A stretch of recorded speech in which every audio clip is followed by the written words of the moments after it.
Assalamualaikum warahmatullahi taala wabarakatuh. Alhamdulillahi rabbil alamin wa bihi nasta'in wassalatu wassalamu ala rasulil amin wa ala alihi wa ashabihi wa man tabi'ahum bi ihsan ila yaumiddin. Subhanaka la ilma lana illa ma 'allamtana innaka antal alimul hakim. Rabbi shrah li sadri wa yassir li amri wahlul 'uqdatam min lisani yafqahu qawli wa la hawla wa la quwwata illa billah al-'aliyyil 'azim wa la hawla wa la quwwata illa billahil 'aliyyil 'azim wa la hawla wa la quwwata illa billah al-'aliyyil 'azim. Tuan-tuan dan puan-puan sedang hadirin dan hadirat sekalian, alhamdulillah kita panjat puji dan syukur kepada Allah Subhanahu wa taala. Dengan izin oleh Allah kita dapat bersama lagi pada malam ini, menggantikan kuliah minggu lepas yang saya pergi menunaikan umrah. Jadi balik 4 hari yang lepas di rumah lah. Tuan-tuan menyusun sebab sayang lah tinggal tempat ni. Ya lah tu Ustaz. Jadi tuan-tuan saya susun semua yang jadual bulan, yang jadual minggu kedua tu sebelah sini tu, saya tukar ke minggu yang ketiga. Jadi alhamdulillah kita dapat berjumpa pada hari ini untuk kita meneruskan pengajian kita penawar bagi hati kita. Baik, sambung pada muka surat yang keempat. Dan ketahui olehmu bahawasanya maksud daripada ilmu tasawuf itu ialah membersihkan segala anggota yang zahir daripada segala perbuatan yang terkeji, supaya ada yang menyampaikan kepada membersihkan hati daripada segala sifat-sifat kecelaan. Tuan-tuan sekalian, pengarang kitab nak beritahu bahawa maksud daripada selepas kita bincang pendahuluan hari ini, bincang tentang al-mabadi, prinsip-prinsip yang terkandung dalam bidang ilmu tasawuf ini, ceritalah tentang maksud dia, apa ta'rif dia ilmu tasawuf ini, apa nama-nama di sebalik ilmu tasawuf itu, apa daripada mana sumber yang diambil ilmu tasawuf ini, apakah tujuan sebagainya. Hari ini dia nak hurai sedikit, tuan-tuan Muhammad Muhammad, apakah selebihnya mengenai ilmu tasawuf itu. Dan ketahui olehmu, dia kata bahawasanya maksud daripada ilmu tasawuf itu ialah membersihkan segala anggota yang zahir daripada segala perbuatan yang terkeji. Tujuan kita nak belajar ilmu tasawuf ini ialah untuk membersihkan kelakuan-kelakuan anggota zahir kita ni. Apa dia anggota zahir kita? Badan, tangan, mulut, telinga, mata, perut, kaki. Sebab itu anggota zahir. Macam mana cara satu ilmu yang kita nak mengaji Musalli Azam Muhammad, cara untuk kita membersihkan perbuatan-perbuatan anggota-anggota badan ini supaya dia boleh membawa, menyampaikan kepada membersihkan hati daripada segala sifat-sifat kecelaan. Apabila tangan kita bersih daripada melakukan kemaksiatan kepada Allah, apabila anggota-anggota kita bersih daripada melakukan kemaksiatan kepada Allah, dia akan bawa kepada bersihnya hati kita. Subhanallah, itu tujuan kita belajar. Dan dikehendaki dengan segala anggota yang zahir itu 7 anggota. Dia beritahu 7. Dia kata Musalli ala Sayyidina Muhammad, 7 anggota zahir yang akan dibincangkan satu demi satu. Apa dia anggota zahir itu? Yang pertama, tuan-tuan boleh baca kat situ. Pertama, mata. Boleh tanda lah. Boleh tanda lah. Nombor 1 tu mata. Tu kalau kitab kita sendiri. Kalau kitab pinjaman ni ustaz bukan masalah ustaz. Kalau tak buat balik, kalau balik rumah pakai tak balik main kat sini. Tidak, jadi tinggal dekat sini. Itu cerita dia subhanallah. Dan balik rumah pun bukan nak baca. Tidak nak baca lah. Subhanallah. Yang pertama mata. Yang kedua telinga. Yang ketiga lidah. Yang keempat perut. Yang kelima masalah faraj, jadi kemaluan.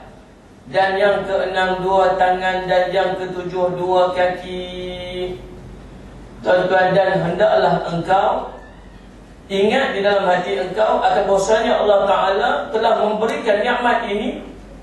Nikmat ia akan dikau dengan beberapa nikmat yang besar-besar. Subhanallah, tuan-tuan sekalian, salli ala Sayyidina Muhammad. Allah bagi anggota-anggota semua ni, tuan-tuan, merupakan nikmat yang cukup besar yang wajib kita manfaatkan untuk agama, wajib kita manfaatkan untuk Islam. Tuan-tuan sekalian, salli ala Sayyidina Muhammad. Tuan-tuan, ada seorang sahabat yang bernama Uwais Al-Qarni. Bukan sahabat, dia ni tabi'in. Tuan-tuan, kalau sahabat Sahabat-sahabat ni adalah orang yang sempat bertemu dengan Nabi SAW, dapat jumpa dengan Nabi, dapat cium tangan Nabi. Subhanallah, untung para sahabat tuan-tuan. Subhanallah, tuan-tuan. Sahabat ni special Allah bagi kat mereka. Mereka duduk bersama dengan Nabi SAW. Bukan setakat duduk bersama dengan Nabi, dapat pegang tangan Nabi, dapat cium Nabi. Subhanallah, tuan-tuan sekalian, nikmat yang tak dapat kita gambarkan. Kita tak dapat nikmat ni, kita jauh daripada Nabi SAW. Para sahabat Allah pilih mereka ni duduk bersama dengan Nabi. Subhanallah, dapat pegang tangan Nabi, dapat cium Nabi SAW, dapat mempertahankan Nabi. Tuan-tuan tengok kisah yang berlaku kepada Nabi waktu perang Uhud. Subhanallah, kita dah sudah perang Uhud ni. Tuan-tuan, benar tak? Salih sahabat. Waktu berlakunya perang Uhud, salih ala Sayyidina Muhammad, waktu tu tentera-tentera Abu Sufyan. Abu Sufyan menggantikan Abu Jahal, menggantikan Abu Lahab menjadi pemimpin Mekah. Selepas mereka ni semua terbunuh dalam perang Badar. Tuan-tuan, ini misi untuk membalas dendam. Waktu tu Abu Sufyan himpun 3,000 daripada tentera-tentera musyrikin mai untuk serang Nabi SAW di Madinah. Nabi dengar berita ni, tuan-tuan, wassallallahu alaihi wasallam Muhammad, Nabi menyusun bala tentera dia ada 1,000 orang. Pi subhanallah dekat dengan Bukit Uhud. Bukit Uhud ni bukit tunggal, bukit satu-satu je, itu dia ada kat situ. Bukit-bukit di Madinah ni biasa bersambung-sambung. Tapi bukit Uhud tu dia satu je, dia tak bersambung dengan bukit dia. Sebab tu dia panggil Bukit Uhud, Bukit Uhud, Ahad, tunggal. Bukit tunggal. Tahu bukit tunggal? Tempat yang Pak Belalang sembunyi daripada raja. Jumpa dengan nyawa dan badan, tengah dia bagi duit satu untuk kau, satu untuk aku. Tu Bukit Tunggal, ya, tu mesti piramid lah. Subhanallah. Ini Bukit Tunggal, Bukit Uhud. Depan Bukit Tunggal, bukan depan Bukit Uhud ada satu bukit lagi, nama dia Bukit Rumah. Tuan-tuan sekalian, pendek cerita ni, saya nak cerita sahabat. Tuan-tuan, pendek cerita, subhanallah, musalli ala Sayyidina Muhammad, sampailah pada hari bulan Syawal tahun ketiga Hijrah. Waktu tu, tuan-tuan, Nabi SAW lepas bayar subuh, Nabi menyusun tentera-tentera dia. Abu Sufyan juga menyusun tentera-tentera dia sebelah sana bukit. Tuan-tuan, Nabi SAW susun bala tenteranya depan. Dia panggil striker. Ini macam main bola kan? Macam yang kalah sebelah 2-0. Mana tengok? Gambar tak tengok. Ada TV sebelah kita tendang. Subhanallah, biasa. Saya tertengok, mana tertengok. Saya tak cokok mana-mana pihak. Batas sekalian, Allahumma salli alaihi. Sehingga makan Maggi goreng, tengok-tengok, ada bola banyak lagi. Kena 2-0 tu kan. Depa balik tak banyak tentera. Subhanallah. Menyusun tentera di depan, musalli al-syamat depan, striker mau kemak-kemak. Ali bin Thalib dekat situ, Umar Al-Khattab dekat situ, Abu Bakar As-Siddiq dekat situ. 200 ni dia panggil apa? Musalli al-syamat wing kanan ada juga Zubair bin Awam dengan 200 tentera. Sebelah sini ada 200 tentera lagi. Nabi belakang back. Kan? Saya dengar para sahabat-sahabat yang lain. Saya sebab baik, sebelah sana Abu Sufyan dengan 3,000 tentera, 200 tentera berkuda dipimpin oleh Khalid Al-Walid. Hebat tuan-tuan, Khalid Al-Walid jangan main-main, masuk Islam jadi seorang tentera Islam, dia seorang pemimpin tentera Islam yang cukup hebat. Ikrimah bin Abi Jahal memimpin 1,000 tentera, 700 tentera berjalan kaki yang pakai baju-baju besi, infantry. Anda tahu? Subhanallah. Baik, nak pergi berperang sangat lagi. Pagi itu nak pergi perang. Selepas bayar subuh, tiba-tiba tuan-tuan, presiden kepada persatuan munafik sedunia, Abdullah bin Ubay bin Salul bin Bahlul, dia subhanallah musajjamat, bagi tahu dekat Nabi sallallahu alaihi wasallam, dia kata, Muhammad, kami tak mau pergi perang. Kami nak balik. Pasal apa? Pasal ni kira peace 9 tengkok. Sana ada 3,000 orang, kita 1,000 orang, confirm tak boleh menang. Subhanallah. Akhirnya Nabi sallallahu alaihi wasallam yang tahu rupa-rupanya dalam kelompok 300 orang ni ada di kalangan mereka ni tuan-tuan, orang-orang yang memang bersetongkol. Setongkol lah. Bersetongkol dengan geng-geng daripada musyrikin Mekah. Mereka nak perosak tentera Islam daripada dalam. Yang akhirnya Nabi SAW paksa mereka, suruh mereka untuk masuk Islam. Kalau nak perang, mereka tak mau masuk Islam. Akhirnya Nabi kata, nak balik, silakan balik. 1,000 tentera Islam, tinggal 700 orang. Tuan-tuan, nak lawan 3,000 tentera musyrikin Mekah. Baik, pendek cerita lagi. Nabi sallallahu alaihi wasallam suruh 50 daripada sahabat yang dipimpin oleh Abdullah bin Jubair. Abdullah bin Jubair bawa sahabat ni, bawa 50 orang yang pakar-pakar memanah, yang mahir-mahir memanah, naik atas bukit. Bukit rumah di depan tu. Bukit tu rendah aja. Kita panggil bukit pemanah sekarang. Naik atas bukit tu dan jangan turun. Apa jadi pun di bawah ni, menang ke kalah ke apa jadi kat bawah ni, jangan turun, duduk kat atas. Tuan-tuan, strategi perang yang dibuat ni cukup cantik. Kalau para sahabat semua ikut strategi ni, Islam pasti menang pada waktu ini. Subhanallah tuan-tuan. Pendek cerita, berlaku peperangan. Waktu berlaku peperangan, geng infanteri ni boleh masuk. Tentera Islam duduk seolah-olah macam mengepung. Ada yang depan, belakang, tepi sebagainya. Mereka ni terkepung, musuh terkepung. Seorang demi seorang dibunuh. Yang geng-geng Khalid Al-Walid yang naik kuda nak masuk, nak tolong, tak boleh nak penetrate. Masuk ke sini kena tembak, kena panah daripada orang yang duduk atas bukit. Masuk sini pun kena panah, mai ke belakang tak boleh, pergi ke depan tak boleh. Tak boleh nak pergi tolong tentera-tentera musyrikin yang terbunuh seorang demi seorang dekat dalam. Subhanallah wa sallam. Tuan-tuan, yang akhirnya subhanallah dah nampak dah bunga-bunga bahawa tentera-tentera musyrikin, tentera-tentera Quraisy nak berhadapan dengan kekalahan. Seorang terbunuh waktu itu. Tuan-tuan, mereka mula melarikan diri. Khalid Al-Walid dia duduk tengok daripada jauh. Dia duduk kata, duduk cari dekat mana kelemahan tentera Islam. Waktu itu subhanallah tuan-tuan, dalam riwayat cerita bagaimana orang-orang perempuan yang ikut dalam peperangan bersama dengan Quraisy. Mereka ni geng-geng perempuan ikut sekali. Tuan-tuan, tukang bagi semangat dekat tentera Quraisy. Soalnya beginilah, mereka bacakan syair-syair. Wahai tentera-tentera Quraisy, kamu mesti menang, syairnya.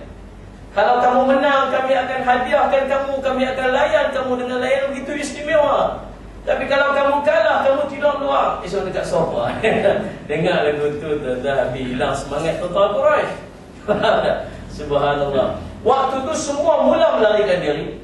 Tiba-tiba berlaku satu peristiwa. Perempuan musyrikin ini lari daripada tentera Islam. Lari-lari tuan-tuan, tentera Islam kejar daripada belakang. Dia tak tahu nak buat macam mana, nak tak mau supaya orang dicabut rantai-rantai, gelang-gelang dia tuan-tuan, cabut dan dibalik. Seolahnya jangan kejar aku, nak ambil lah, apa semua nak ambil. Jangan kejar aku, dia lari tuan-tuan. Tentera Islam pun dia mudah, nampak gelang kaki, tarik handbrake dulu. Rezeki jangan ditolak, ambil pun. Tuan-tuan sekalian muslimin. Khalid Al-Walid tengok, oh di sini rupanya ada sedikit kelemahan tentera Islam. Yang akhirnya riwayat menceritakan bagaimana Musalli ala Sayyidina Muhammad, Khalid Al-Walid suruh tentera-tentera dia himpun harta-harta yang dibawa daripada Mekah. Tuan-tuan, memang jadi perangai orang musyrikin.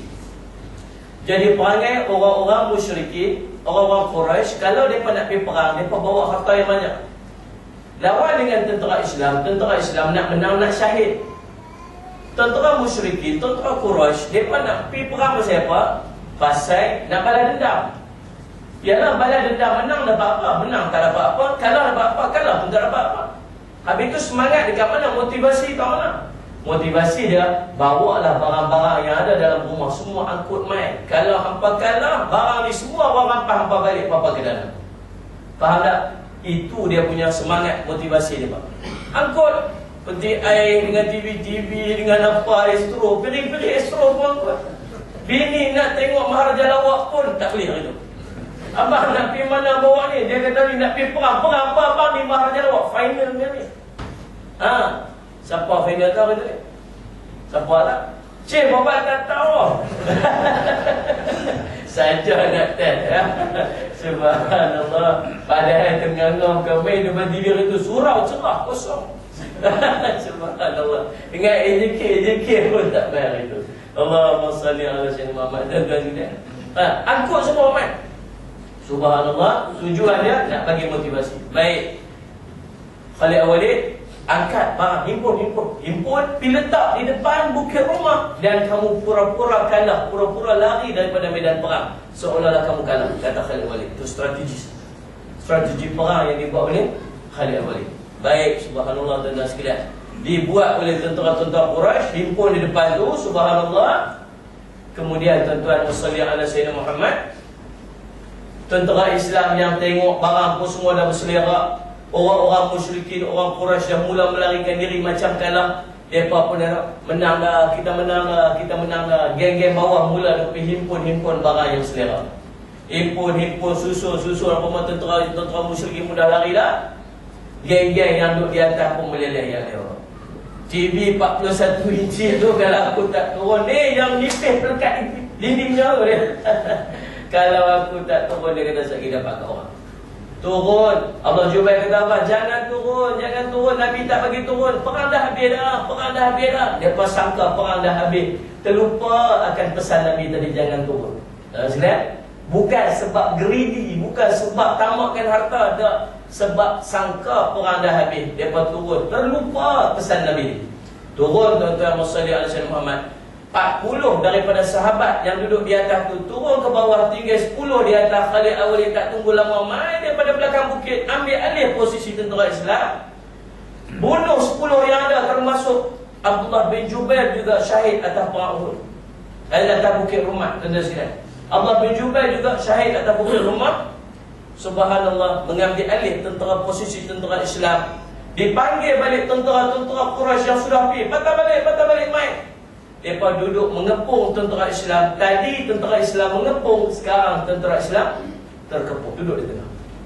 Tuan-tuan, dibaling tombak, dibaling panah, dipanah sebagainya tentera Islam. Akhirnya 71 sahabat syahid dalam perang Uhud. Punca dia apa? Puncanya sikit saja tuan-tuan, harta. Tu para sahabat yang pergi berjuang dengan Nabi sallallahu alaihi wasallam. Tuan-tuan, kita ni tuan-tuan, lagu tu lah yang tak boleh main masjid, yang tak boleh main surau. Pasal apa? Pasal harta. Awak yang lama tak nampak, sibuk sikit lah ni, ada bisnes kecil-kecil tu buat. Bisnes kecil-kecil lah main masjid. Betul tak? Kalau bisnes besar-besar padan lah kena balon dalam kubur, tak main masjid. Bisnes kecil-kecil lah, subhanallah. Ada ruang, ada peluang lagi nak main masjid. Dunia, subhanallah tuan-tuan, kita diuji dengan dunia, diuji dengan harta ni, macam para sahabat diuji waktu perang Uhud. Subhanallah tuan-tuan sekalian. Nak cerita apa? Cerita para sahabat. Baik, saudara sekalian, waktu tu Nabi SAW tinggal seorang. Saya nak cerita ni, nikmat Allah bagi kepada para sahabat, dapat bersama dengan Nabi SAW. Waktu tu subhanallah, Nabi tinggal seorang-seorang. Para musuh Islam semua attack nak bunuh Nabi. Mereka attack tak nak balik. Mereka nak attack supaya Nabi mati. Tu je. Kalau Nabi mati, mereka tutup dan balik. Kemudian subhanallah, Nabi tinggal seorang-seorang. Yang pertahan Nabi hanya malaikat Jibril. Nabi kata, datang sini hamba Allah. Datang sini hamba Allah. Datang tuan-tuan sekalian Muhammad 9 daripada sahabat, 7 daripada orang-orang Ansar dan 2 daripada orang-orang Muhajirin. Talhah bin Ubaidillah dan Sa'ad bin Abi Waqqas duduk pertahan Nabi SAW. 7 orang Ansar terbunuh, tinggal 2 orang dia. Talhah diceritakan di riwayat, orang attack dia sampai 39 kesan letakkan di badannya, berdarah-darah, jatuh melutut darah. Dia kata, kalau aku kena bangun, sisa tenaga ni aku bangun. Sebab apa? Sebab kalau aku jatuh, kalau aku mati, siapa nak pertahan Nabi? Dia kata, para sahabat, Allah bagi nikmat pertahan Nabi sampai macam tu. Nabi kata apa? Kamu nak tengok orang syahid yang hidup tu, tengok Talhah bin Ubaidillah. Subhanallah, orang syahid yang hidup. Tuan-tuan, Abu Dujanah datang daripada kejauhan, tahan belakang, tunduk suruh tunduk. Berceracak anak panah di belakang dia, Abu Dujanah syahid mempertahankan Nabi SAW. Belakang dia jadikan perisai. Subhanallah tuan-tuan sekalian, dari jauh seorang lelaki pemuda nama Utbah bin Abi Waqqas, adik kepada Sa'ad bin Abi Waqqas, tarik anak panah dari jauh, tarik anak panah. Lepas anak panah tu tepat kena ke wajah Nabi SAW. Luka. Nabi luka, patah gigi Nabi SAW, berdarah-darah. Utbah dibunuh oleh seorang sahabat, pancung kepala dia. Mai lagi musuh attack. Subhanallah, musalli ala sayyidina Muhammad, dapat 2 orang lepas. berhadapan dengan Nabi sallallahu alaihi wasallam. Abdullah Az-Zuhri dengan Ibnu Qami'ah. Abdullah Az-Zuhri hayun pedang ke topi Nabi sallallahu alaihi wasallam, kena topi Nabi. Ayun pula subhanallah Ibnu Qami'ah ayun pedang ke wajah Nabi, kena wajah Nabi, pecah menutup wajah Nabi sallallahu alaihi wasallam. Melekat dua besi di pipi Nabi sallallahu alaihi wasallam, melekat dua besi. Subhanallah, rasakan penangan anak Qami'ah. Dia kata kepada Nabi, kata apa? Sallallahu alaihi wasallam, Allah akan balas kepada kamu. Tuan-tuan, berdarah-darah wajah Nabi sallallahu alaihi wasallam. Kita rasa apa dengan ni? Tak rasa apa. Tak rasa apa. Kita boleh lena gitu. Nabi sallallahu alaihi wasallam sebut, la yu'minu ahadukum hatta akuna ahabba ilaihi min walidihi wa waladihi wan nasi ajma'in. Tak sempurna iman kamu, kata Nabi sallallahu alaihi wasallam, sehingga aku ni kamu kasih lebih pada mak bapak kamu, lebih kamu kasih pada anak pinak kamu, lebih kamu kasih pada manusia seluruh. Anak kita luka, anak kita berjahit, tuan-tuan sekalian, Allahumma salli ala sayyidina. Habis kita ni, nangis boleh cerita isteri kita tu kalau anak kita accident. Di Nabi SAW luka, tuan-tuan, kita rasa apa? Tak rasa apa. Subhanallah, salli ala sayyidina. Tuan-tuan, Allah bagi kepada para sahabat nikmat mempertahankan Nabi. Mai tuan-tuan sekalian, daripada jauh nu berlari-larilah Abu Bakar As-Siddiq, Umar Al-Khattab, Ali bin Abi Talib, Abu Ubaidah Al-Jarrah, lari daripada kejauhan, tengok-tengok Abu Bakar ni sampai tengok-tengok dia darah-darah kat muka Nabi, dia pun tak menangis, tuan-tuan. Cuba nak cabut Nabi sakit, cuba nak cabut Nabi sakit ni, besi yang melekat dekat rahang Nabi ni. Mai Abu Ubaidah Al-Jarrah, dia kata apa? Tepi biar aku buat tepi. Dia pergi pegang Nabi sakit, dia pergi pelan-pelan, dia cium pipi Nabi SAW, tuan-tuan, cium. Dia gigit besi tu dengan gigi dia. Dia cabut besi sama tercabut besi sama tercabut gigi dia. Tuan cuba bayang. Biar gigi tak ada, tak apa, janji Nabi selamat. 2 batang besi, 2 batang gigi dia. Sehingga Abu Ubaidah Az-Jarrah diberi gelaran orang yang lompong mulut dia. Lompong gigi, pasal apa? Sebab cinta, tanda cinta kepada Nabi SAW. Tuan-tuan, tengok sekalian, itu para sahabat Allah bagi nikmat. Subhanallah, maksudnya tuan-tuan sekalian. Baik, ada di kalangan sahabat, hari itu Nabi SAW kata apa? Kata, siapa nak balas ataupun ada apa-apa yang nak dituntut daripada Nabi SAW, bangkit seorang sahabat lah, ramai-ramai bangkit seorang sahabat. Dia kata, saya ada nak tuntut dengan Nabi SAW. Orang semua balik ke dia. Dia kata, apa nak tuntut apa kat Nabi? Ya, nak tuntut apa tak? Hari itu Rasulullah ada libas sekali kuda, libas sekali dengan tongkat, kena balas saya. Hari ini saya nak tuntut, nak balas balik tak Rasulullah. Dengar lagu tu para sahabat, tuan-tuan, kalau kamu pegang pedang dia kena buat lagu tu. Ya, sekalian. InsyaAllah semua. Tuan-tuan sekalian. Tapi kata dia, tak apa, biar. Dia main, tuan-tuan sekalian, sebab hari itu, ya, nak balas kat mana? Kita balas kat badan saya. Balas kat badan Rasulullah balik, ya. Cuma hari tu ni, waktu kena tu saya tak pakai baju. Memang kena betul kat badan saya. Hari ni pun saya nak minta Rasulullah buka baju, kena kat Rasulullah. Para sahabat kelupak lah, tuan-tuan, ingat main-main. Waktu buka Rasulullah tak apa, buka tuan-tuan, bukan dia nak pukul, tapi dia peluk, dia picium. Subhanallah, tuan-tuan, dapat sentuh kulit Nabi sallallahu alaihi wasallam. Satu nikmat yang tak dapat. Rasulullah kata apa? Ni, orang ni akan duduk bersama dengan aku dalam syurga. Tuan-tuan, kita tak ada nikmat ni.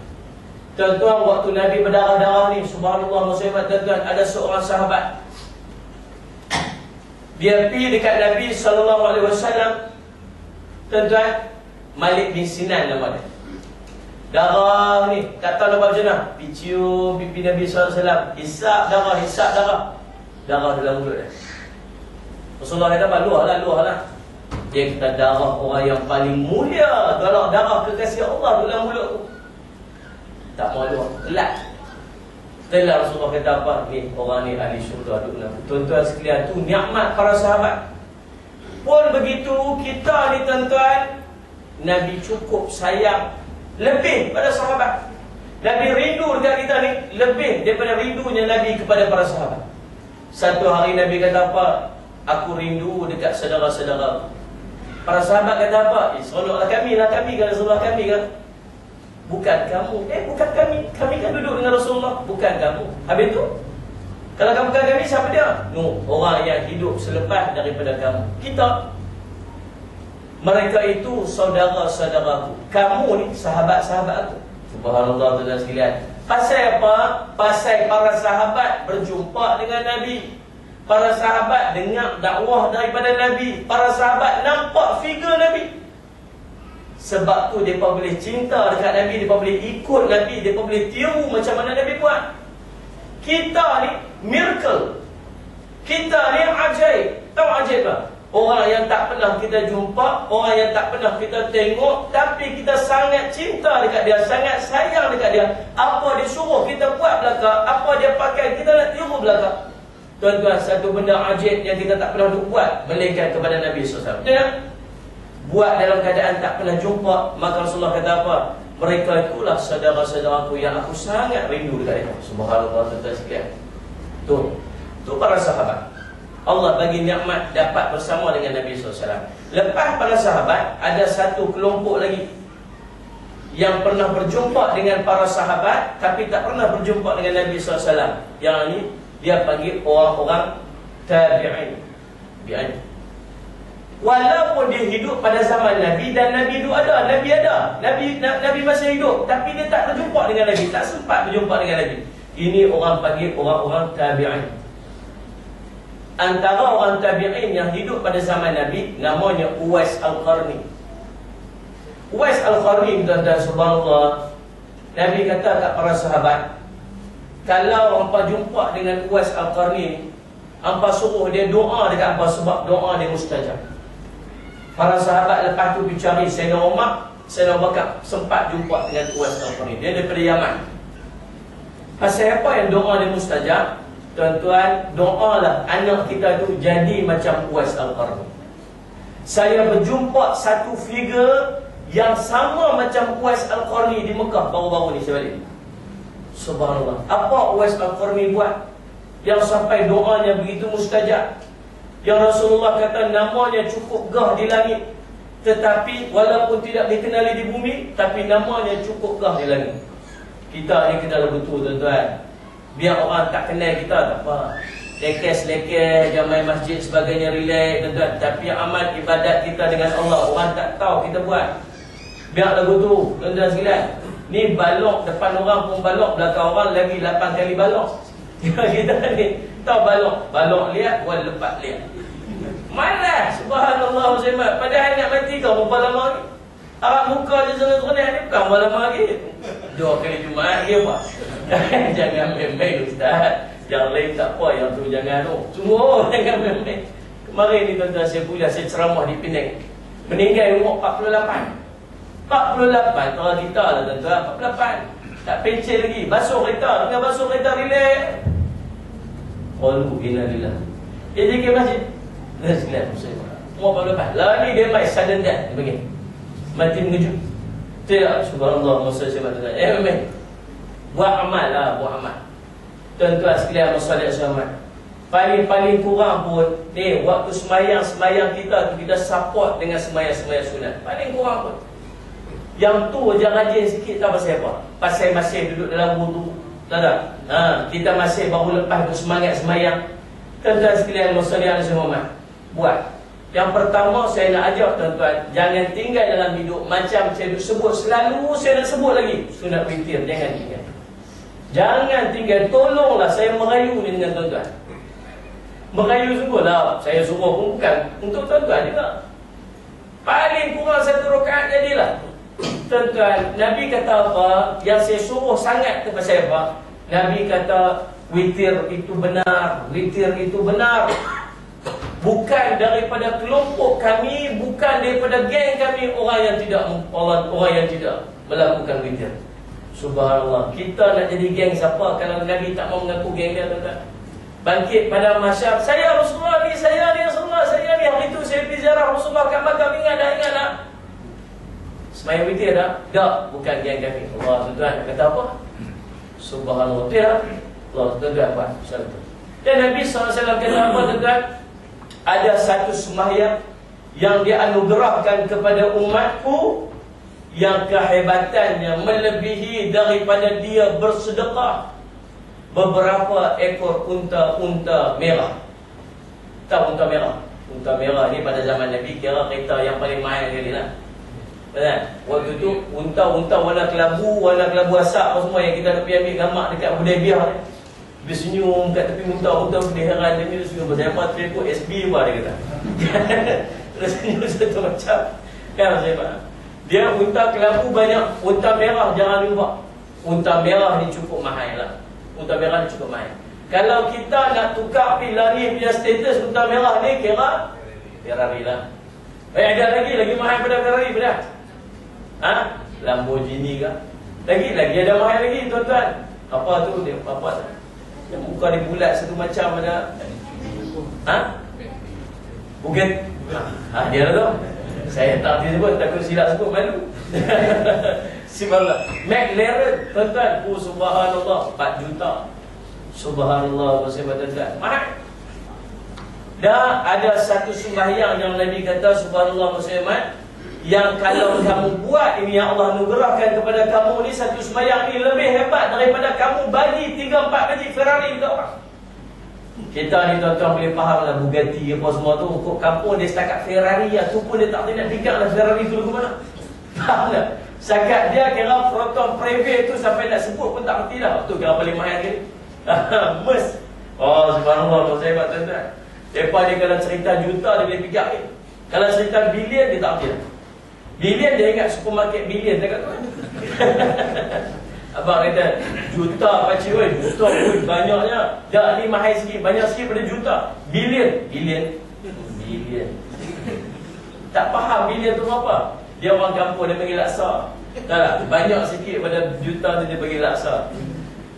Lah, pakcik tahu laksa. Oi, banyak laksa. Ha, bilion ni bukan sekadar laksa pakcik, dengan laksa dengan biusu dengan kuih dengan makaroni laksa. Dia kena abang begitu pun dia faham. Sorry teman. Tuan-tuan, sembahyang witir lagi lebih hebat dia daripada kamu bersedekah, kamu bagi kepada orang Ferrari seorang sebiji. Subhanallah, tu fadilat dia, kebesaran dia. Faham tak? Buat, jangan tinggal. Kemudian kita ada buat sunat qabliyah ba'diyah. Sunat qabliyah ba'diyah. Ada sunat qabliyah, sunat ba'diyah, sunat sebelum dan selepas sembahyang ni. Sunat-sunat yang muakkadah, sunat-sunat yang sangat-sangat dituntut. Tidak, sunat muakkad. Ada di kalangan sembahyang-sembahyang yang mengiringi sembahyang fardu ini, yang sunat biasa saja, sunat yang tidak dituntut, cukup buat dapat bonus. Tuan-tuan, baik. Yang muakkad ni lah kalau boleh kita nak jaga. Apa dia yang muakkad tuan-tuan? Okay. Dalam banyak-banyak muakkad, ada satu yang sangat-sangat muakkad. Duduk top of the rank, geng-geng muakkad belakang. Apa dia? Sunat sebelum sembahyang subuh. Yang Nabi janji khairun minad dunya wa fiha, lebih baik pada dunia dan segala isinya. Tu pagi sebelum sembahyang subuh. Kemudian yang muakkad lagi tuan-tuan, 2 rakaat sebelum sembahyang zuhur. Sebelum sembahyang zuhur juga ada 2 rakaat yang tidak muakkad. Jadi maksudnya sebelum sembahyang zuhur itu dia ada 4 rakaat sunat. 2 rakaat yang sangat dituntut, 2 rakaat yang biasa-biasa saja. Tuan-tuan, jam ustaz, 2 pun tak boleh buat, cerita 4. Baiklah, subhanallah, cerita kita nak beramal. Baik, selepas daripada zuhur, demikian juga tuan-tuan boleh catat. Kalau tuan-tuan nak buat, subhanallah. Kalau tuan-tuan tak buat, rugi tuan-tuan sendiri. Ada masa bukan nak suruh buat tiap-tiap hari. Hari kita lapang, hari kita free, kita tahu apa nak buat sebab ilmu kita belajar. Faham tak? Kalau kita lapang hari itu sebab kita tak ada ilmu, kita tak erti nak buat apa. Hari ini saya nak bagi ilmu kat tuan-tuan. Kalau tuan-tuan lapang, buat 2 rakaat selepas daripada zuhur, 2 rakaat muakkad dan 2 rakaat ghair muakkad, tidak muakkad. Jadi berapa tu? 4, 8, 12 rakaat ustaz. Jangan main-main. 12 rakaat, 2 rakaat pun duduk syahid. Baik, silakan. Sebelum asar. Sebelum asar ada 2 rakaat yang muakkad dan 2 rakaat yang ghair muakkad, yang tidak muakkad. Jadi campur dengan asar 4 jadi 4 jadi 8. Faham tak? paling kurang dapat maintain yang muakkad tu cukup. Faham tak? Tu kan. Baik. Maghrib 2 rakaat muakkad selepas maghrib. Yang sebelum maghrib itu ghair muakkad. Buat tak apa, tak buat pun tidak menjadi sebuah masalah, bonus. Faham? Baik. Isyak 2 rakaat muakkad selepas sembahyang isyak. Sebelum sembahyang isyak itu ghair muakkad. Sebab tu kita kalau kuliah kita terus sembahyang isyak. Tidak. Pasal apa? Pasal 2 rakaat itu 2 rakaat yang biasa, bukan 2 rakaat yang sangat. Faham tak? Wa amal. Baik, subhanallah muslimat. Biar ni nama kita gah di langit. Biar kot dunia ni tak apa, tak kenal kita pun tak apa. Di dunia di langit orang kenal kita. Macam Uwais Al-Qarni. Uwais Al-Qarni tuan-tuan, kehebatan yang Allah bagi kepada sampai nikmat sampai Allah bagi kepada dia ni, doa dia mustajab. Sebab dia cukup jaga mak dia yang sakit. Mak dia sakit, mak dia pesan dekat dia nak pergi jumpa Rasulullah. Teringin sangat nak pergi jumpa Rasulullah. Mak dia kata, pergi tapi balik cepat. Dia pergi jumpa Rasulullah, pergi sampai Madinah, berjalan daripada Yaman sampai Madinah. Tuan-tuan, tengok-tengok Rasulullah tak ada di rumah. Tak tunggu, mak kata pergi sat, balik terus. Padahal perjalanan punya jauh, tuan-tuan. Sampai rumah Rasulullah tak ada, musafir, terus patah balik. 2 kali pergi jumpa, tak jumpa dengan Rasulullah sallallahu alaihi wasallam. Baik, ada satu kisah yang masyhur mengenai Uwais Al-Qarni. Tuan-tuan, mak dia nak pergi haji. Dia ni orang miskin, tak ada duit. Mak teringin nak pergi haji. Subhanallah, bila nak pergi haji? Tahun depan. Habis dapat macam mana? Tak ada kenderaan, tak ada duit nak sewa kenderaan. Dapat macam mana?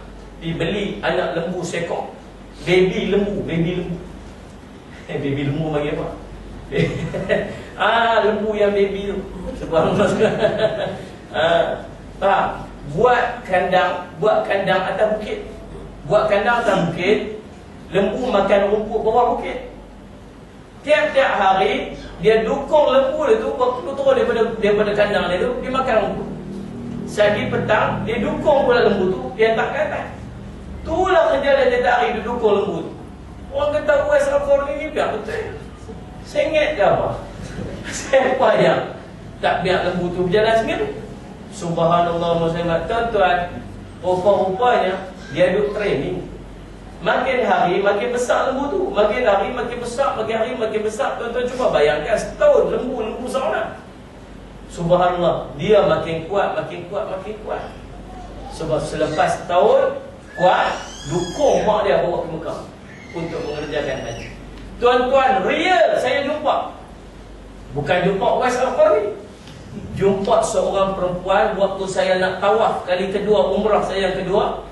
Sampai dekat dengan tempat tawaf tu, tuan-tuan, subhanallah, tengok seorang perempuan, bukan lelaki, perempuan yang pertengahan umur, tuan-tuan, bawa mak dia atas bau ni. Allahumma salli ala Muhammad. Dukung mak dia atas bau ni. Mak dia punya tu atas bau ni. Bukan tak boleh pergi sewa kerusi roda ke apa mau pergi. Boleh dah. Dia dukung mak dia. Allah, tuan-tuan, kita tengok tu nak Allah, kita kata apa? Teruk. Tengok dia tu bukan kata dia hebat. Kita kata kita dia teruk. Sungguh, mak kita bukan dukung atas bau, tuan-tuan. Mak kita sakit nak tukar pampers, diapers mak kita pun kita tak buat tau. Betul tak? Suap boleh. Nak action suap boleh buat. Mak makan dia suap. Tukar diapers siapa boleh buat? Sanggup pergi upah maid tu, tukar diapers mak kita. Waktu kita kecil-kecil, mak kita tak upah maid pun. Upah maid dia lambung-lambung kita. Jangan main-main. Mak kita tak upah maid, kita boleh upah maid. Tukar diapers mak kita. Nasib baik dia tak lambung mak kita. Subhanallah. Tuan-tuan sekalian tu, tengok orang Allah sallallahu alaihi wasallam. Tuan-tuan, itu dia panggil tabi'in. Bawah pada tabi'in, orang yang pernah berjumpa dengan tabi'in tapi tak pernah berjumpa dengan sahabat, apatah lagi berjumpa dengan Nabi. Orang ni dia panggil tabi'in. Lepas tu salafus salih, lepas tu alim ulama. Turunlah sampai ke zaman kita. Tuan-tuan sekalian, muslimat, cerita apa? Cerita buat amal dengan anggota yang Allah bagi dekat kita ni. Cara kita nak mensyukuri daripada anggota yang Allah bagi dekat kita ni, tuan-tuan, ialah dengan kita banyakkan amal.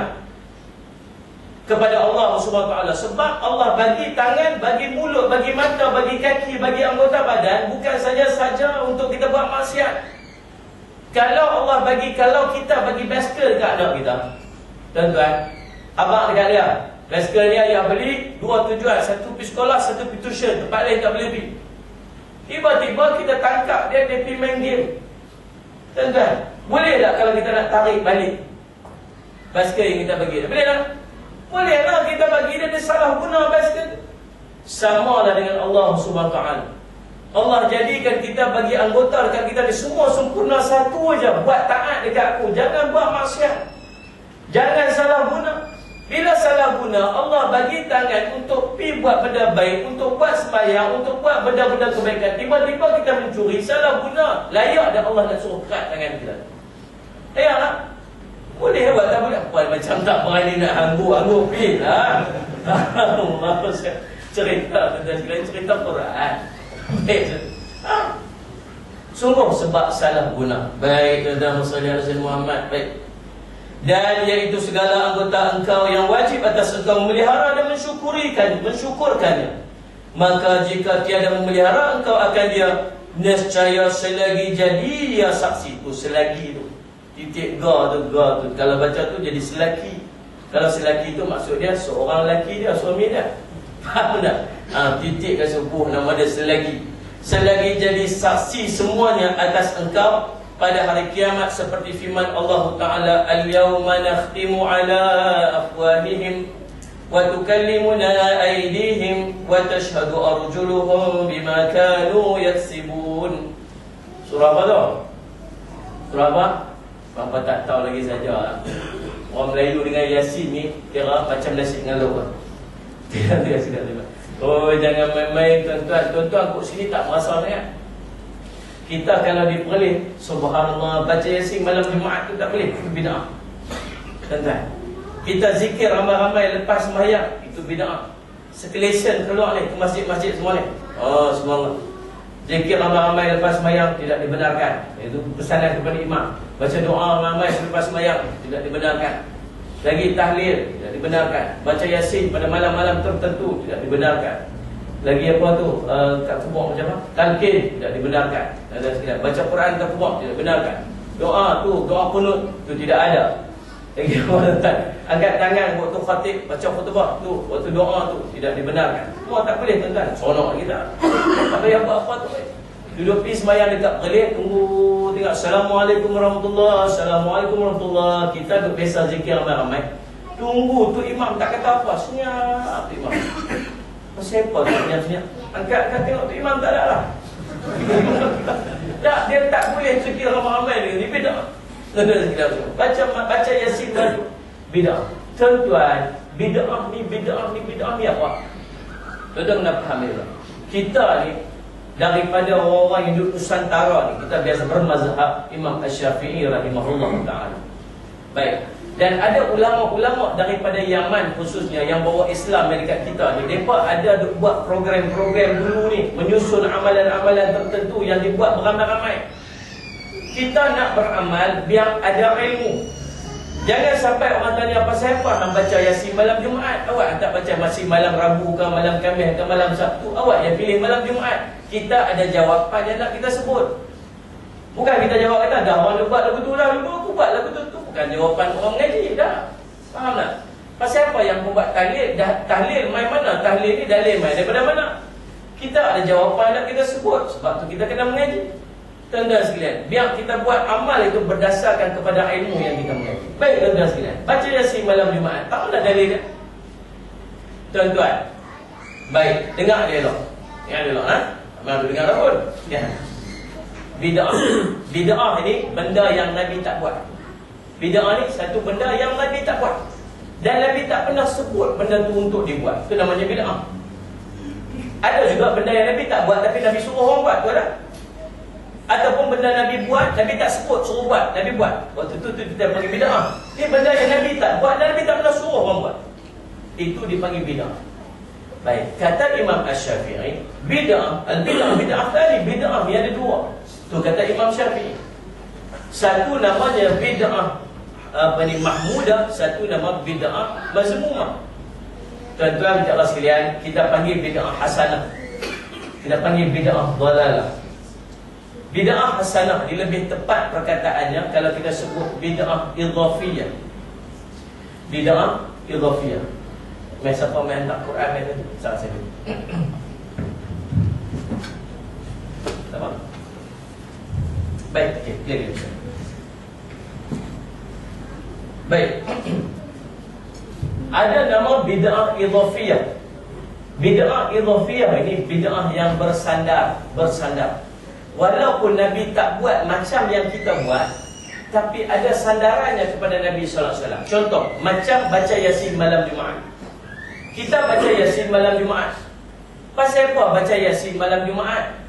Yang pertama soalan ditanya, pasal apa baca Yasin tak baca surah lain?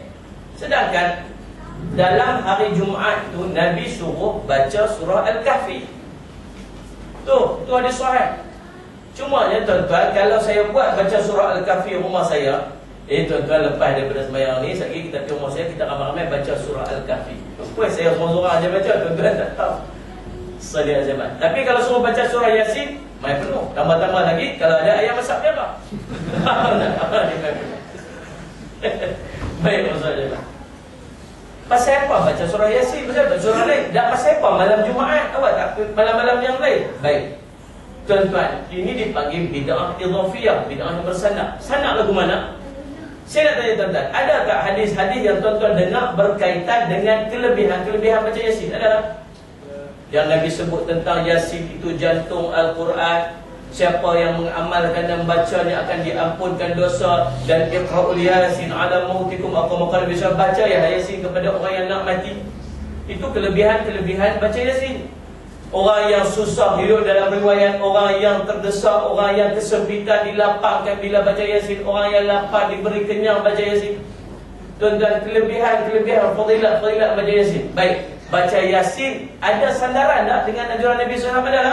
Ada. Itu dia bagi idhafiyah, ada sandar. Lepas siapa baca malam Jumaat, baca hari lain?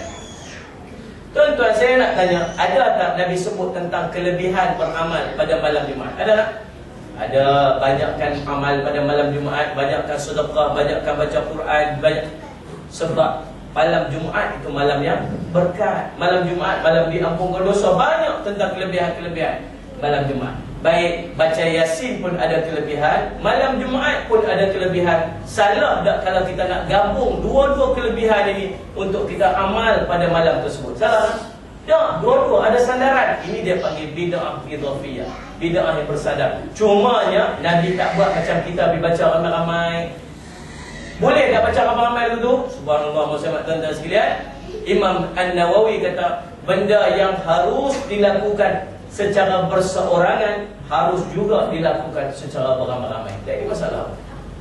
Tuan-tuan, ulama kata kita bila buat ramai-ramai seolah-olah tolong satu sama lain. Dalam ramai-ramai itu ada orang yang bacaannya qari, dia ni qari, baca cukup hebat. Ada yang subhanallah muslimat yang bacanya kukak cari tak jumpa. Ada yang kawan duk cari surah Yasin tak jumpa lagi. Subhanallah. Tampung kawan sikit, orang yang tak reti belajar dengan orang yang reti, tampung kawan sikit, tampung. Akhirnya apa? Sempurna bacaan ramai. Betul tak? Itu kelebihannya. Subhanallah muslimat dan sekalian. Baik, kita buat tahlil. Tahlil ni apa dia? Tahlil juga bid'ah idhafiyah. Idhafiyah tak mana Ustaz? Idhafiyah bersandar. Sandar kat mana? Sandar daripada anjuran Nabi SAW. Baik, ada tak kelebihan-kelebihan baca surah Al-Fatihah? Dalam tahlil kita buat, ada surah Al-Fatihah. Ada tak kelebihan surah Al-Fatihah? Ada. Banyak nama yang Allah bagi kepada surah Al-Fatihah. Antaranya tuan-tuan, Al-Fatihah itu ayat syifa, ayat penyembuh. Anak kita demam malam-malam, muslimat. Anak-anak kita demam, esok ni baru nak pergi klinik. Malam tu nak buat lagu mana? Ambil ayat ni, tak tu, baca Fatihah. Jangan baca Fatihah. Baca surah Al-Fatihah. Bismillahirrahmanirrahim. Alhamdulillahirabbil sampai habis waladhdallin. Amin. Tiup. Sampai habis. Tu ikhtiar yang mampu kita buat sebab Nabi sebut tentang ayat surah Al-Fatihah itu as-syifa. Sifat tu ubat. Tiup. Jangan tui. Saya jauh pula bagi nak minum. Pergi terus. Faham? Subhanallah Musa. Antara kelebihannya. Tu kita baca pula kuliah qul huwallahu falaq tu. Ada tak kelebihan? Ada tak fadilat? Ada. Itu merupakan ayat-ayat penghindar sihir. Ayat-ayat yang turun asbabun nuzul, ayat 30 itu tuan-tuan, sebab Nabi sallallahu alaihi wasallam disihir oleh perempuan Yahudi. Malaikat Jibril buat turun ayat tu, baca 3 kul ini. Setiap kul yang Nabi baca turunkan satu ikatan sihir. Kemudian Nabi suruh Sayyidina Ali pergi tengok dalam telaga tu, ada ikatan-ikatan sihir. Subhanallah, muslimat tuan-tuan. Muslimat nak tidur. Muslimat selalu lah, orang lelaki tak apa sangat, perempuan dia lemah sikit kadang-kadang. Tidur bangkit dengan lebam-lebam dekat kaki sebagainya, dekat paha, dekat lengan. Biasa tidur dulu tu, itu ada gangguan jin. Subhanallah, muslimat. Habis nak buat macam mana? Sebelum tidur, buat macam yang Nabi tunjuk. Nabi tunjuk macam mana? Sebelum tidur ambil wuduk, arahkan kaki menghadap kiblat, duduk, kaki tunjuk tu. Kemudian baca 3 kul. Baca dulu, ambil tangan, tak macam tu, baca 3 kul. Jangan baca kul. Faham tak? Kul wallahu ahad, kul falaq, kul binas. Tiup kat tangan, tiup sampai habis. Kemudian usap di kepala, usap di tangan, usap sampai hujung kaki, sampai tapak kaki. Itu ditunjuk oleh Nabi SAW. Ulang 3 set, baru tidur. Mudah-mudahan amalan tersebut akan menghindarkan sihir. Orang yang nak buat sihir dekat kita, gangguan-gangguan jin sebagainya, tuan-tuan, itu amalan. Buat. Tidur menghadap, mengiring menghadap kiblat. Tu cerita lagi Nabi SAW tunjuk. Tuan-tuan, 3 kul ada dalam hadis Nabi SAW. Itu idhafiyah, senang. Kemudian alif lam mim, baca surah ayat kursi. Ayat kursi ni tuan-tuan, saya nak pesan, dan guru saya pesan dekat saya, dan saya nak pesan dekat tuan-tuan. Apa sibuk terang mana pun, tahu sibuk terang mana, sibuk macam mana pun, lepas sembahyang jangan tinggal baca ayat kursi. Kalau tak baca Fatihah pun, baca ayat kursi.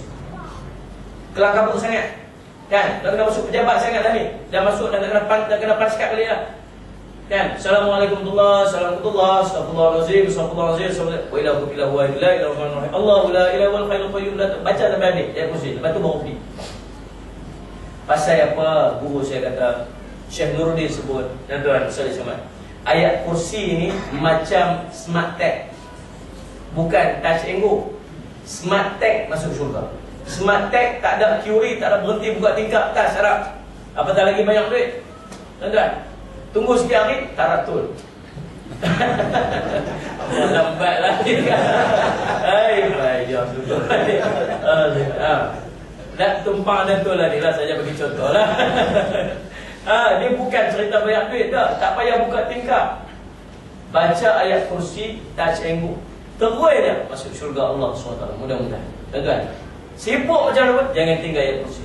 Baik, tuan-tuan, subhanallah muslimat. Kemudian kita kata la ilaha afdhalu dzikri fa'lam annahu la ilaha illallah, la ilaha illallah, la ilaha 100 kali. Ada Nabi suruh baca 100 kali? Ada. Subhanallah muslimat, tuan-tuan. Semua yang kita baca dalam surah, dalam ayat apa, dalam amalan tahlil kita tu, semua ada sandarannya kepada Nabi sallallahu alaihi wasallam. Itu disebut sebagai bid'ah idhafiyah. Cumanya taklah tersusun macam yang kita duk buat tu. Waktu Nabi SAW, ulama tolong susun dekat kita. Pasal apa ulama tolong susun? Pasal kalau orang tak tunjukkan kita, kita bukan reti nak buat. Dia tak reti nak buat sendiri. Ulama tolong susun dekat kita. Dia katakan Imam Syafi'i sendiri berpendapat bacaan Al-Quran tak sampai kepada orang mati. Tuan-tuan, ini merupakan pendapat Imam Syafi'i sendiri. Bacaan Al-Quran tak sampai kepada orang mati, kecuali doa anak, kecuali bacaan Al-Quran anak itu lain. Orang lain daripada anaknya. Memang bacaan Al-Quran kita pun berpendapat sama macam yang Imam Syafi'i berpendapat. Habis yang apa baca tu nak hantar apa? Kita nak hantar doa yang di bawah tu kepada orang mati. Tuan-tuan, ini dia panggil bertawassul. Bertawassul dengan amalan.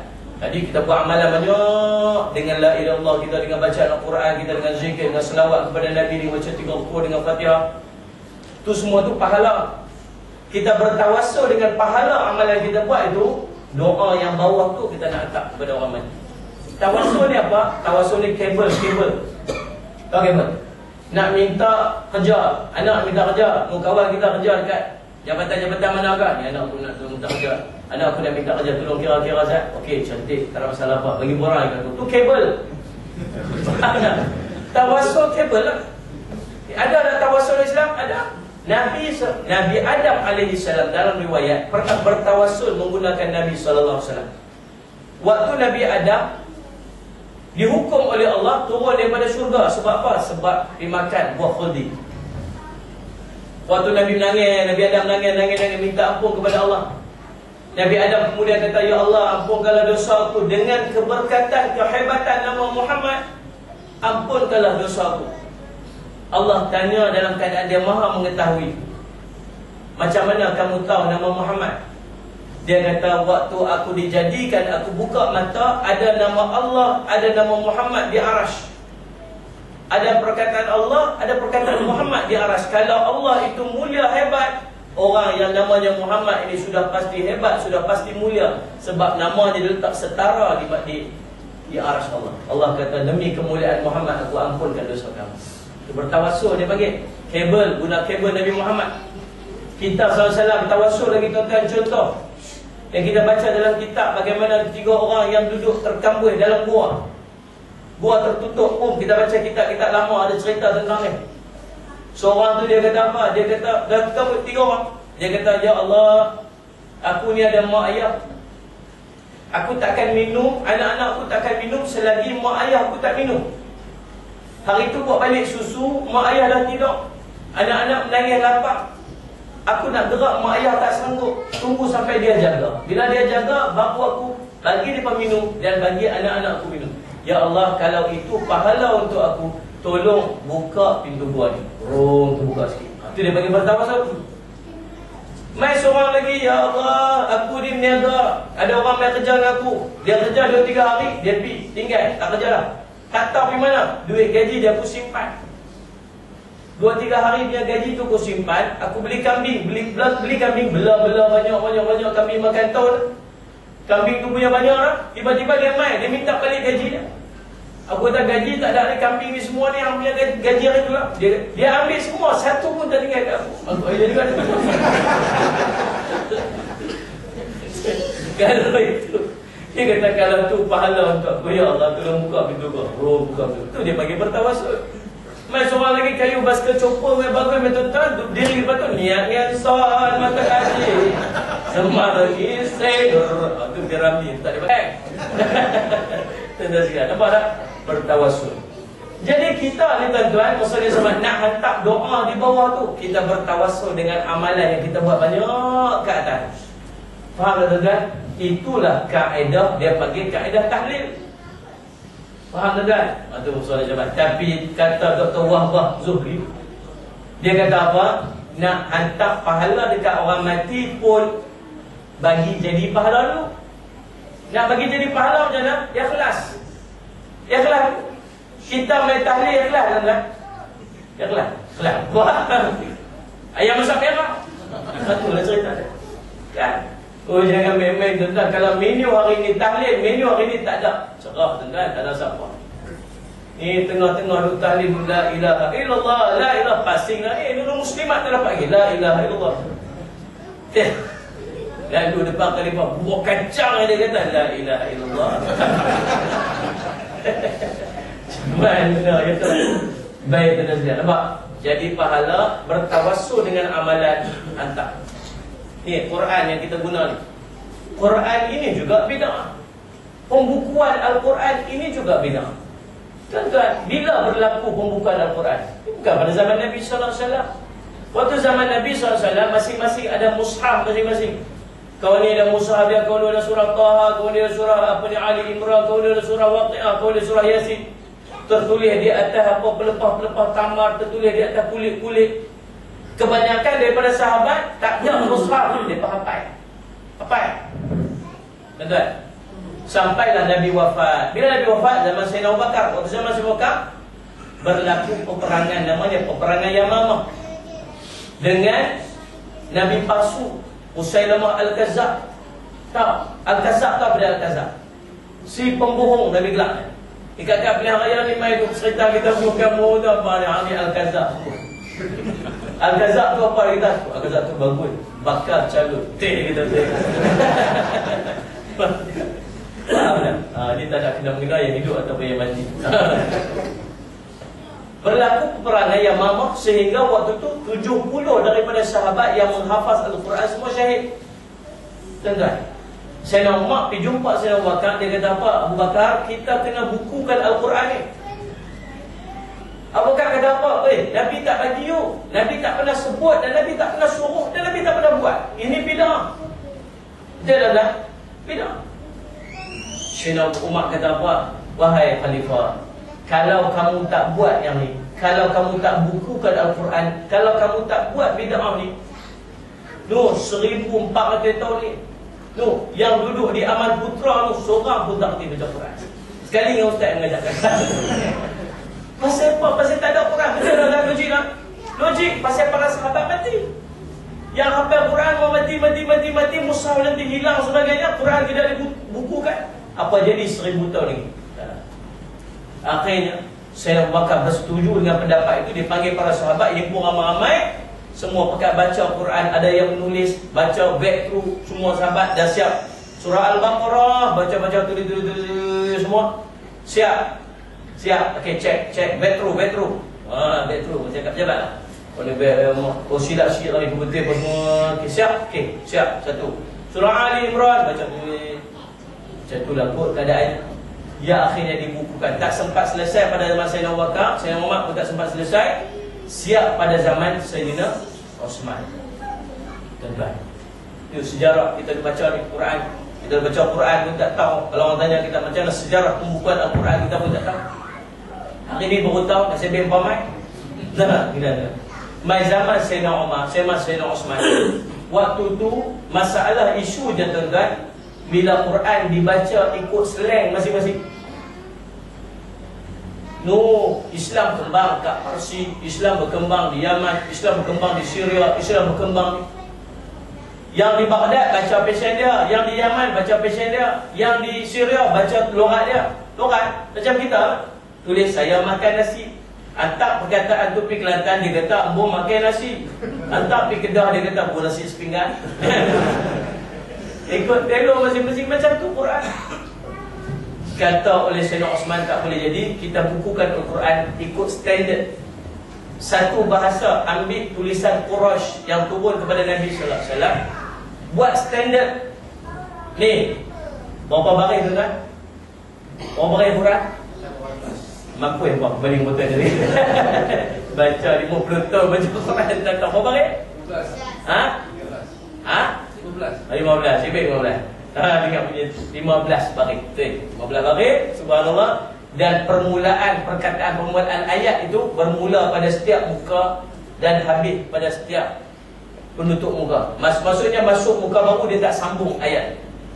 Faham lagi? Baru tahu Ustaz. Balik tak percaya, dia kira balik. 1, 2, 3. Masya-Allah, habis benar sekalian. Baca Quran lama dah. Baik, dia panggil resam apa ni? Resam Osmani. Osmani itu siapa dia? Sayyidina Osman. Baru tahu tuan-tuan. Baik, ini juga bid'ah. Pembukuan Al-Quran ini bid'ah, tapi bid'ah hasanah. Bid'ah yang baik sebab kesannya lebih besar. Kalau Quran, kalau bid'ah ini tidak dibuat. Tidak tuan-tuan?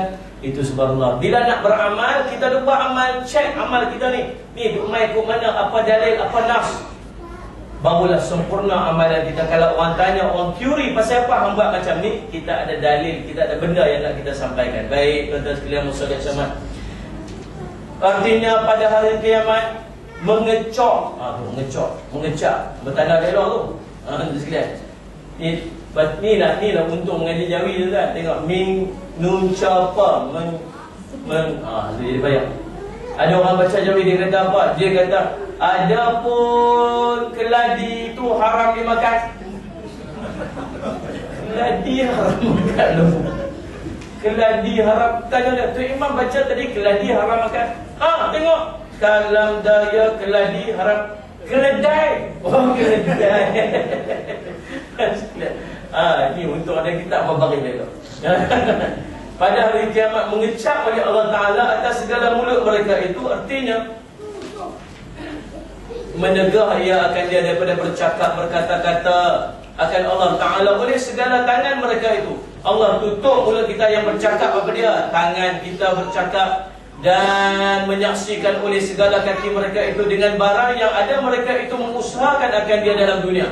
Yang bercakap tangan kita, yang bercakap kaki kita, apa yang kita buat di dunia, maka tiap-tiap anggota bertutur ia dengan kejahatan yang keluar daripadanya. Dan firman Allah Ta'ala, wa ma kuntum tastabshiruna an yashhada alaikum sam'ukum wala absarukum wala juludukum. Artinya, dan tiada ada kamu dahulu di dalam dunia bersembunyi pada ketika mengerjakan kejahatan daripada menyaksikan atas kamu oleh segala telinga kamu dan segala mata kamu dan segala kulit-kulit kamu. Tuan-tuan, kita ni duduk di dunia, pi lawan fight dekat court, tuan-tuan sekalian, kalau pandai lawyer kita tu boleh menang. Walaupun kita salah. Pasal apa? Dia pakai hujah. Tapi pi duduk depan Allah, tuan-tuan, saksi yang akan jadi saksi lagi, tuan-tuan, siapa dia? Ni, tangan kita yang sentiasa duduk dengan kita, kulit kita yang sentiasa duduk dengan kita, saksi yang kita tak boleh nak lari pada dia. Nak buat jahat boleh, tinggal tangan tempat lain. Nak buat jahat boleh, tinggal kaki tempat lain. Tu je cara dia, tuan-tuan sekalian macam. Pasal apa? Saksi ni sentiasa duduk ikut kita. Sebab tu kata ulama, tuan-tuan, kamu tak boleh lari daripada saksi yang nanti pi akan cerita apa benda yang kamu buat di dunia. Sebab tu tak ada sebab, tuan-tuan, tak ada cara untuk kita buat maksiat. Kita tak boleh nak buat maksiat. Pasal orang yang nak jadi saksi kita duduk dengan kita sepanjang-panjang masa. Subhanallah, masalah sebab. Baik. Faham tak? Baik. Dan tiada dapat bersembunyi daripadanya sekilas saksi tersebut itu. Betul, tuan-tuan, kita memang tak punya nak sembunyi. Melainkan dengan meninggalkan segala kejahatan itu sama sekali. Cadangan daripada pengarang kitab, dia kata apa? Dia kata cara dia nak selamat ialah dengan kita meninggalkan segala kejahatan yang kita buat itu sama sekali. Kerana bahasanya tidak bercerai semuanya itu daripada manusia pada tiap-tiap masa dan tiap-tiap tempat. Pada tiap-tiap tempat. Atau tu tuan-tuan, tanda koma tu. Tanda koma, koma tak apa boleh bangkit lagi. Kalau mati dia tak boleh bangkit-bangkit dah. Koma dia okey lagi. Ada can untuk hidup lagi. Itu dia tanda koma tu. Selagi menyebut hamba akan 7 fasal bagi segala anggota yang 7 yang tersebut. Lepas ni dia kata dia akan bincang, dia akan sebut satu-satu tentang fasal-fasal berkaitan dengan 7 anggota yang tersebut tadi. Apa dia? Lidah, tangan, kaki dan sebagainya, 7 pada anggota tu. Cukup tuan-tuan untuk malam ini, insya-Allah. Pertemuan kita yang akan datang pada minggu kedua akan datang, insya-Allah. Kita akan masuk pada bab yang pertama pada menjatuhkan anggota 7, iaitu tentang mata, insya-Allah. Jadi mudah-mudahan Allah panjangkan umur kita. Mudah-mudahan kita akan bertemu lagi di lain masa, insya-Allah. Dan mudah-mudahan pertemuan kita pada hari ini diberikan ilmu oleh Allah dan berikan keberkatan untuk kita beramal dengan cukup. Sekadar itu saya minta maaf jika ada sebarang terkasar bahasa, silap bicara. Qul hadza wa astaghfirullah li wa lakum. Assalamualaikum warahmatullahi taala wabarakatuh.